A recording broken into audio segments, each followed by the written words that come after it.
Story 1. I've been into streaming for years. Twitch, YouTube, Kick, you name it.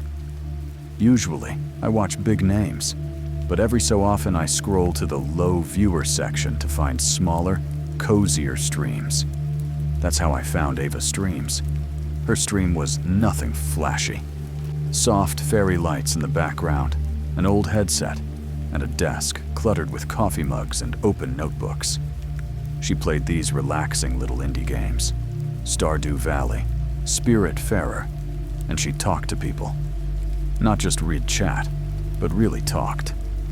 I joined halfway through one of her farming games. She noticed my username immediately. "Hey, new face. Welcome in. Hope you're having a chill night." Her voice was calm, like she'd been waiting for me. I started showing up every night she streamed. She'd remember details. How was your job interview? Did your headache go away? Little things I'd mentioned once. After about 2 weeks, I was one of the regulars. She'd joke with me, tease me when I lost a game she recommended. But then, she said something that didn't sit right. I'd typed, "How's your cat doing, Ava?" She froze mid-sentence, eyes flicking off screen.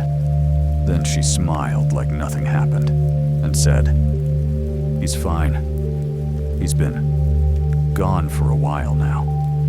She lingered on gone like it meant more than dead. A few nights later, it happened. Her webcam stuttered for half a second, just long enough for the image to warp. Her face went pale, eyes wide. And in the background, there was someone. A tall man, half in shadow, standing perfectly still behind her chair. The screen cut to black for 5 seconds. When the feed came back, she was laughing. "Sorry guys, my internet's acting up again." The weird thing, no one else in chat mentioned it, like it never happened. It bothered me enough that I decided to look her up. A quick Google search brought up her Twitch, a dead Instagram, and a single Reddit post from 2021. It was in a missing persons forum. The post read, "My sister Ava disappeared after ending a late-night stream. Please contact me if you've seen her. Last online, June 14th, 2021 for it." That date hit me like a punch because I had just watched her live on June 14th, 2 years later. The next night, I decided to test her. I typed, "Hey Ava, what's today's date?"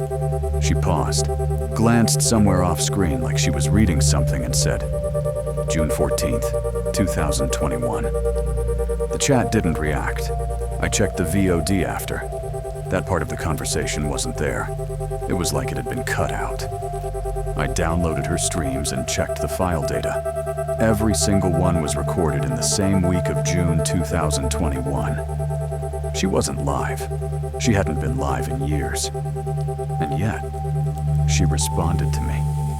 I told myself I was done. But last night, at 2:48 a.m., I got a notification. Ava Streams is live.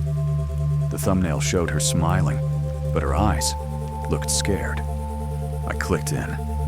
She was staring directly into the camera. "Hey, you're here." I didn't type anything. Her smile faltered. "Don't look behind you." My stomach dropped. I muted the stream, turned slowly. Nothing was there. When I unmuted, she was crying, whispering something over and over. "He's in the room. He's in your room. He's in your room." Then the stream cut. Her channel is gone. Next morning, I woke up to a Twitch whisper from an account with no name. It just said, "Check your camera roll." I did. The newest photo was me, sitting at my desk, taken at 2:48 a.m.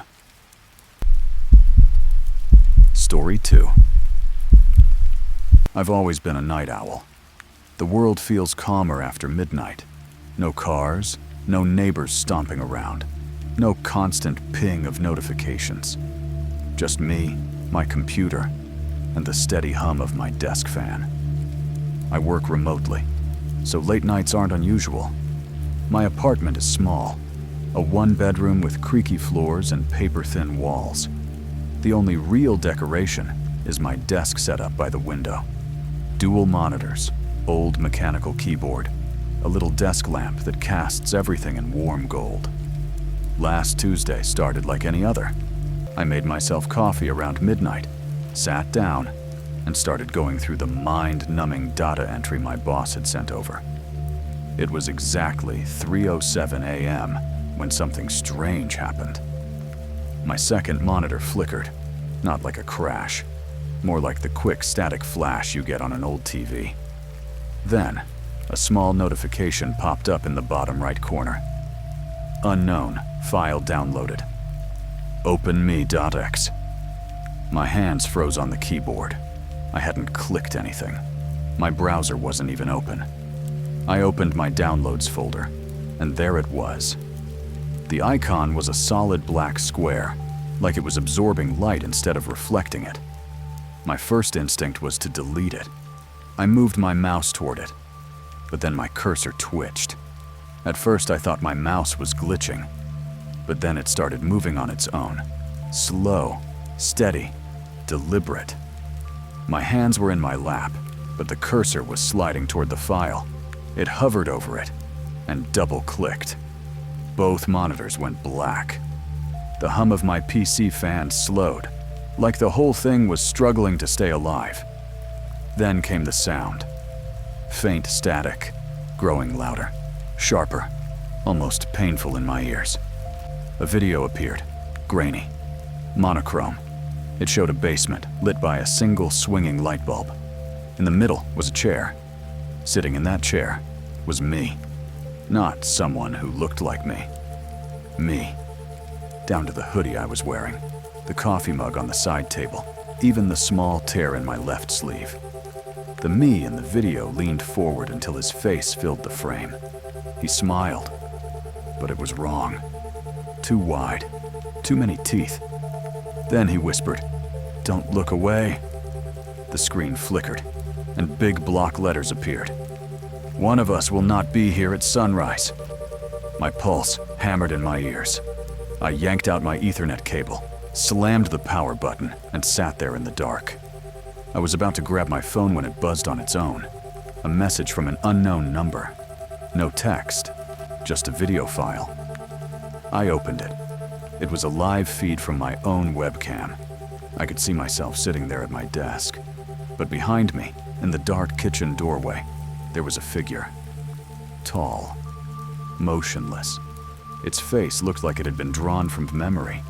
Human-shaped, but wrong in every detail. I spun around. Nothing was there. Turned back to my phone. The figure was closer now. Lifted a hand and waved. I ran, grabbed my keys, bolted to my car, and drove without looking back. I ended up at a 24-hour diner miles away. I sat in a corner booth until the sun rose, staring at the door, pretending the bitter coffee was enough to keep me grounded. When I finally went home, everything looked exactly as I'd left it. My PC was off, the blinds still half open. But when I powered up my computer, the file was back. Only now, it wasn't called OpenMe.exe. It was called OpenMeTonight.exe. And its date created? Tomorrow. If you made it to the end, you're braver than me. Don't forget to subscribe if you want more stories that'll keep you awake at night. And if you have one of your own, or suggestions for what I should cover next, drop them in the comments or send them my way. You know where to find me.